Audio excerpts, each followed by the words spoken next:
Hello friends welcome to my new mini blog. तो song मैंने आपण मैंने जब रेगुलर मो वीडियो देखुं तो जानते मोर गोटे पत्र सिलाई मेसीन अच्छी आउ से सिलाई मेसीन चाप और दांत खराब हो जाए तो चलते नुआ लगे। तो सांग मैंने आपने देखिए यहाँ हूँ चाप आउ या तल जो पत्र अच्छे पत्र रंगस तले खाई जाए से पत्र भल भी टाणेनि तो से नुआ लगे पड़ो। एवं आपने जो प्लेट देखते ये प्लेट तल जो दांत अच्छी मैंने जिनसा दांत कहुए आउ यहाँ जब खाईदे तो पत्र भल भी टाणेनि से भल सफा कर नुआ चेंज करते हम। तो यहाँ सब केत अपरिष्कार पत्र गुंडे लगे यहाँ सब ना मेसीन जाम हो पत्र भलसे सेल हो पार। तो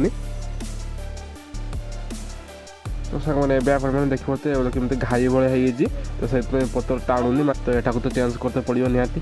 तो सांग मैंने फाइनाली सफासफी कम सरी जाए प्लेट लगे भल भाव। तो सांग मैंने यहाँ हूँ नुआ चाप देखो केमती फिनिशिंग अच्छी आउ नुआ चाप भी लगे देखिए मेसीन ठीक ठाक चलती ना नहीं। तो सांग मैंने फाइनाली सब सेटअप सरी जाए तो चलते पत्र सिलाई कर देखा। आउ सांग मैंने आपको भिडियो देखिए भल लगे तो भिडियो गोटे लाइक और चैनल को सब्सक्राइब कर बेल आइकन को ऑल प्रेस करते हैं।